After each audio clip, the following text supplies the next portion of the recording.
Assalamualaikum warahmatullahi wabarakatuh. Selamat datang di channel Suka-Suka TV. Masih bersama saya Lek Gembul, yang selalu setia menemani kalian semua untuk menyajikan video kisah kasus kriminal yang ada di Indonesia maupun mancanegara. Kasus kriminal yang saya kemas sebaik mungkin menggunakan diksi yang lucu supaya kalian semua tidak terlalu tegang menontonnya. Ingat, terlalu tegang itu nggak baik untuk kesehatan anumu. Semoga bisa terhibur dan bisa memberikan manfaat untuk kalian semua yang menonton. Langsung saja, di video kali ini saya mau membahas kasus yang sangat menggeparkan di Indonesia. Seluruh Indonesia dibikin geleng-geleng dengan pelaku yang satu ini. Sampai-sampai ketika polisi menjadikannya tersangka, polisinya dibully oleh netizen seluruh Indonesia. Semua mempertanyakan, kok bisa orang seperti itu melakukan pelecehan? Jangan-jangan polisi mengkambing hitamkan orang lagi nih. Oke, langsung saja ya. Di sana gunung, di sini gunung, di tengah-tengahnya Pulau Jawa. Terima kasih yang sudah bergabung. Langsung saja kita bahas cerita kasusnya. Gus, kata-kata buat yang kemarin ninggalin kamu. Oke wih, fisik bisa dirubah, materi bisa dicari, tapi yang tulus tidak datang dua kali.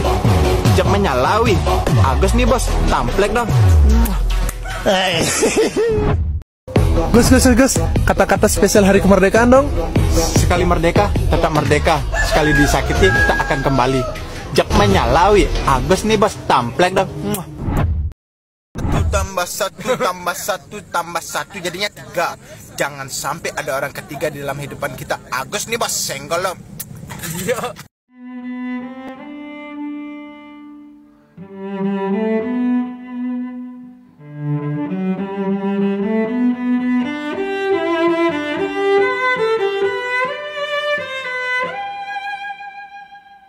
Pria imut tampan yang bikin saya geli barusan ini bernama Iwayan Agus Suartama, atau sekarang sudah terkenal dengan nama Agus Buntung. Dia pria berumur 22 tahun yang berasal dari Mataram, NTB. Nama Agus ini sedang jadi perbincangan yang menghebohkan di kalangan media sosial.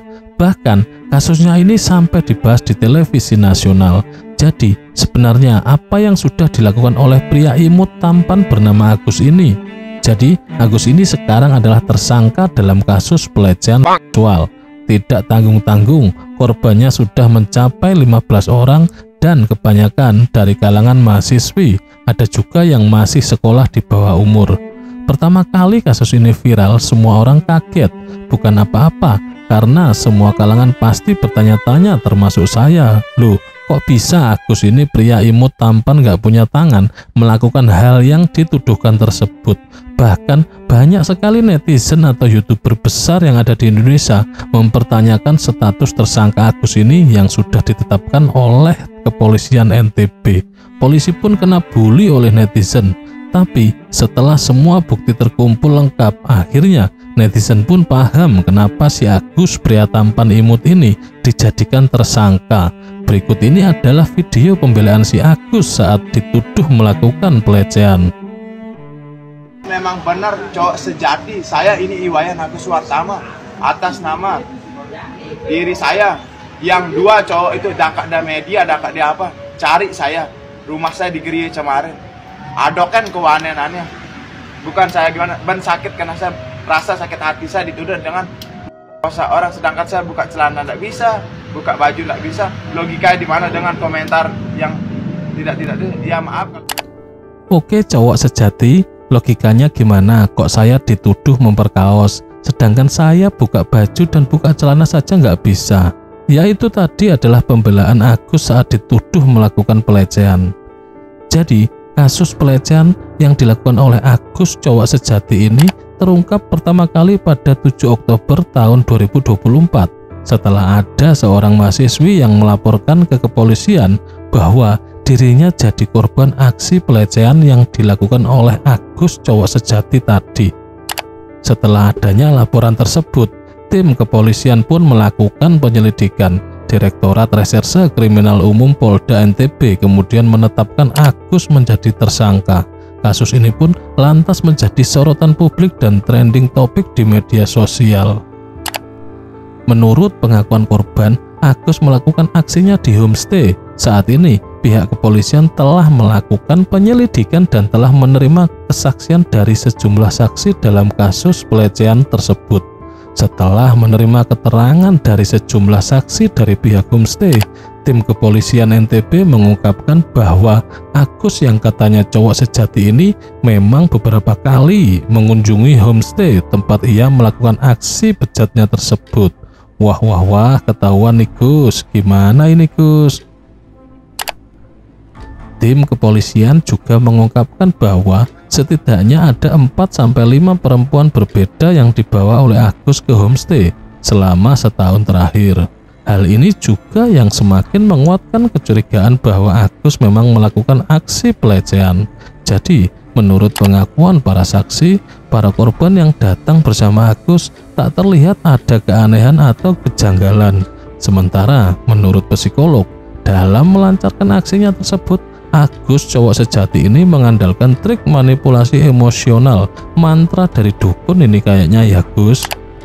Berikut ini saya akan tampilkan video pengakuan dari salah satu korban dari Agus saat diundang di acara podcast Deddy Corbuzier. Bilang gini, aman kok sama saya katanya. Saya juga nggak bakal apa-apain kamu. Gimana saya apa-apain kamu? Saya juga nggak punya tangan katanya gitu. Setelah itu sampai ke ada jalan kecil kayak gang kecil. Nah dia suruh saya masuk ke sana, di sana ada tempatnya istirahat. Tapi saya nggak mau di sana, soalnya dia kecil banget. Jalan itu jalan kecil terus sepi. Nah di sana saya besar, suara saya kayak teriak gitu. Nggak mau saya di sini, nggak mau. Saya bilang saya mau pulang. Nah terus dia gini-gini di motor, cepat pergi. Soalnya di sana ada warga. Cepat, nanti dinikahin kita katanya gituin saya. Kan saya nggak mau, saya takut di sana, nggak mau dinikahin sama dia. Terus dia tetap kekeh mau istirahat, tapi saya tetap kekeh juga mau balik ke tempat saya. Tapi saya nggak tahu jalan. Ayo anterin saya ke kos saya udah mau balik, saya bilang. Terus setelah itu saya mau istirahat sebentar karena di penginapan di homestay itu. Nah di sana kita udah selesai. Pas itu dia bilang gini, nanti saya ganti uangmu, pakai uangmu dulu ya separuh katanya. Nah terus uang saya separuh sama uang dia separuh pas itu. Kenapa kamu mau diajak ke homestay? Saya mau balik aja, tapi dia yang bilang sakit kakinya. Oke. Nah dia aja yang mau istirahat ini. Terus kamunya ikutan masuk? Nah pas itu saya juga nggak sadar. Nggak sadar nih gimana definisi nggak sadar? Pas sudah sampai ke kamar itu kan terus dia bilang. Kok kamu bisa ikutan masuk ke kamar? Kamu nyadar nggak kalau ikutan masuk ke kamar itu salah? Enggak. Iya. Oke. Apa yang di otak kamu apa? Saya cuma mau pulang aja. Nggak, yang ada di otak kamu ketika kamu masuk sama dia ke kamar tuh apa? Nggak ada, saya kosong banget di sana. Saya juga nggak sadar. Nganterin doang? Iya. Oke, terus? Nah, terus setelah itu dia suruh saya kunci pintu kamar. Udah di dalam ini, terus saya bilang saya nggak mau. Terus dia bilang gini, nanti kita dinikahin kalau dia tahu berdua di sini katanya.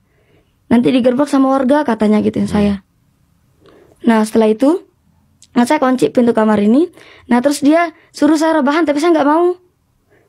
Terus dia tidur di ranjang itu. Nah setelah itu dia matiin lampu, tapi saya nggak mau juga. Saya jangan matiin lampu. Nah setelah itu dia tidur. Saya kan pastinya lagi duduk di ranjang itu. Nah, dia mepetin badannya ke saya. Nah, pastinya pas itu HP saya mati daya. Nah, saya nyalain HP saya diam-diam. Dan HP saya diam-diam. Nah, setelah saya nyalain HP saya diam-diam, saya langsung lari ke kamar mandi.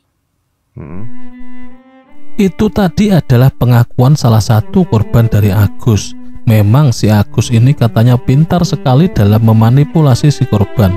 Kurang ajar banget ya si pria imut tampan ini. Dalam melakukan aksinya, si Agus ini niat dan cerdik dalam memainkan kata-kata. Selanjutnya ini saya akan tampilkan beberapa kelakuan si Agus saat melakukan aksinya. Saya harap Anda siapkan tisu atau kresek. Takutnya Anda ilfil dan mual terus muntah saat melihat aksi Agus merayu korban. Swastiastu, saya ngomong sama kamu sekarang, saya ke Bali. Nah yang dimana pulang saya dari Bali, saya akan buktikan kepada kamu yang dimana ingat satu hal, saya akan perjuangan kamu dengan cara saya sendiri tanpa ada bantuan dari siapapun. Jaga diri kamu baik-baik, dan pesan saya jangan blokir mama sekali lagi karena mama tidak salah, saya yang salah. Buka blokirannya mama, ini saya lari ke Bali sendiri tanpa ada siapapun, tanpa ada bantuan siapapun. Saya ke Bali untuk satu, membuktikan sama kamu bahwa suatu saat kamu pasti akan bisa bersama saya. Itu adalah janji saya. Swastiastu desa, jaga diri kamu baik-baik. Pertemuan ini sudah ditakdirin, bukan hanya kebetulan. Saya tidak mau kamu disakiti lagi. Kamu sayang sama orang tua? Mau taubat kan? Jangan ikutin teman yang salah. Berjuang, kamu pasti bisa.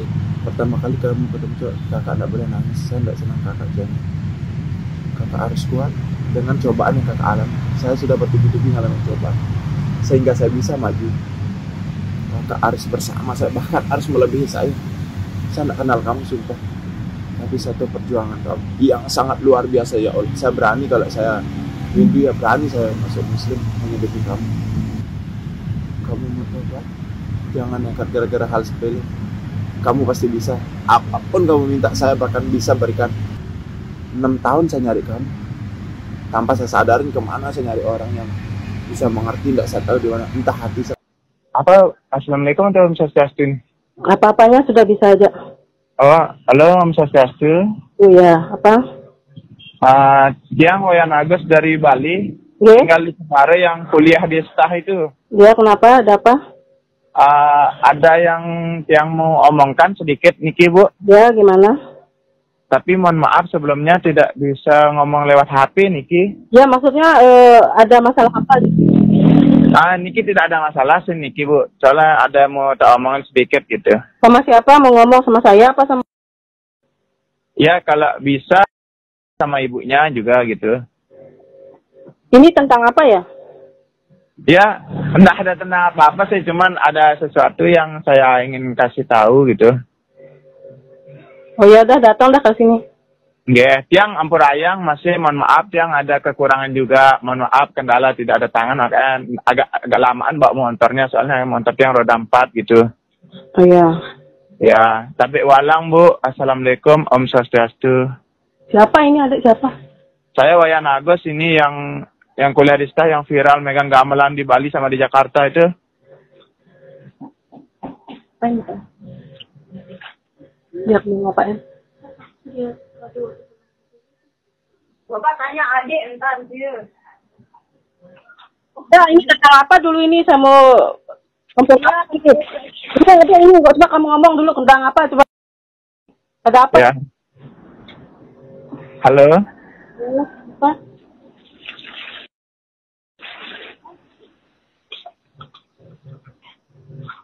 Halo?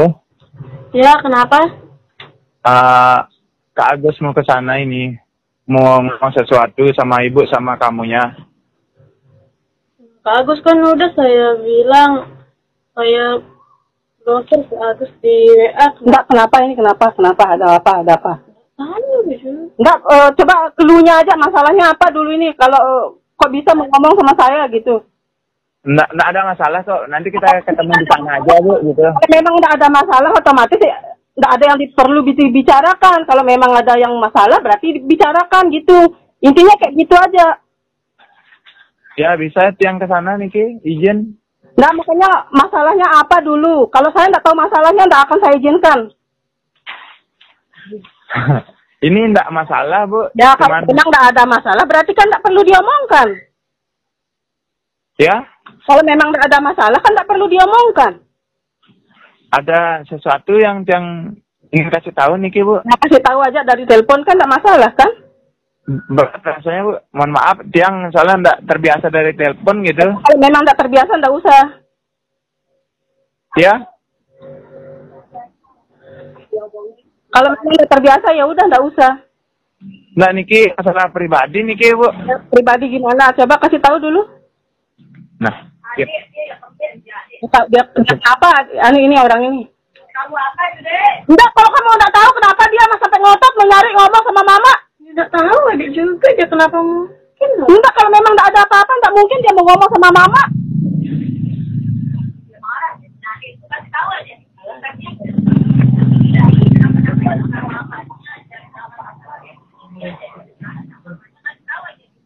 Nggak bisa saya benar. Nah, jelas-jelas sama dia. Nggak apa-apa ngomong dah sama biar dia. Ketemu langsung. Karena saya yang nggak bisa. Ngapa dia ngotot sekali mau ajak ketemu? Iya, dipukul dia. Iya, dipukul dia nanti. Namanya orang tua kan yang aku kenapa-napa masalah. Kenapa sebenarnya nih? Dia denger, nggak usah malu-malu, ngomong aja apa masalahnya, kenapa dia ngotot? Nggak ada masalah. Enggak, makanya kalau memang nggak ada masalah, kenapa dia ngotot mau kesini mau ngomong sama mama? Coba jelasin sama dia dulu. Kenapa mau ke sana apa tujuannya? Tujuan kamu ini kesini apa dulu? Tujuan kamu kesini apa? Mamanya itu enggak beraneh-aneh. Oh kamu gini. Coba tujuan kamu kesini apa dulu? Saya tanya sama kamu dulu. Halo? Ya. Halo? Tujuan kamu kesini itu apa dulu? Saya tanya. Ada yang saya mau ngomongin nih, Bu? Yang ngomong aja. Tidak kamu ngomong aja. Susah banget sih kamu ngomong. Saya ibunya. Nggak terbiasa sama ngomong dari hati, Bu. Nggak terbiasa, ya udah nggak usah ngomong.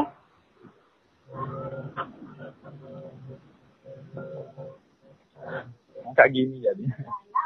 Ya kenapa? Ya.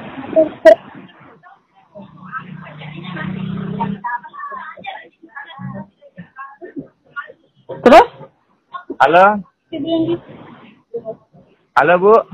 Ya apa? Halo? Ini sedikit aja saya ngasih tahu nggih. Soalnya ini ada sesuatu yang harus punya tahu secara langsung, secara ngomong sama tiang. Saya enggak orang yang aneh-aneh, Bu. Nanti kalau memang salah, tinggal ngomong aja, jangan berbelit-belit kayak gini.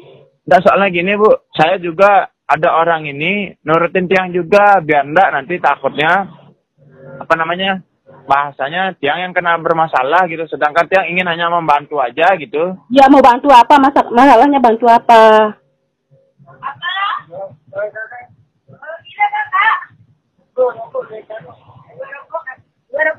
Tentang apa dulu ini, tentang apa? Gini, Bu, tentang kemarin yang waktu obat tuh, Bu. Ya, kenapa? Tapi benar, tiang terus terang, Bu, bukan tiang nggak bisa ngomong dari telepon. Ini sangat penting sekali, Bu. Ya makanya ngomong aja, aduh dirimu ribet banget sih. Enggak, bagaimana menjelaskan? Bener, nggak biasa saya. Gimana tidak mau ngomong di sana itu ngomong di sini saja. Kan itu juga ada keluarganya. Situ ngomong aja. Mas pada Kewakilannya sama aja juga. Dia mamanya juga yang di situ. jangan sampai gara-gara ini keponakan saya diapa-apain, kita nggak terima nanti. Aku ngajak ngomong sudah. Kagak, kenapa sih nanti salah paham? Nanti mama saya ini dikira saya ngapa-ngapain. Padahal waktu itu kita nggak kenal, tiba-tiba diajak ngomong. Kalau kita nggak akan, kita juga nggak akan ngasih ke sana kalau kita nggak tahu apa masalahnya. Ada itu. Enggak, masalahnya kita nggak kenal, terus tiba-tiba bilang ngomong-ngomong gitu, nanti dikira saya ngelakuin apa-apa. Ya. Halo, makanya gini, bisa ketemu caranya dulu. Nggak bisa, jangan kalau yang mau ini. Ju. Apa? Yang dia kenal kan dengan mama dia. Angka iya benar, lebih baik kan nggak dikenal sama adik. Tidak mau ke sana nggak bisa. Jangan gitu. Ini adik keponakan saya nanti dia papain sama ibunya. Serba salah dia. Kita nggak mau keponakan kenapa? Ju ngerasa Ju. Turun terus dia pada doang. Saya juga mamanya ini kenal. Ya saya di sini. Ini kakak saya.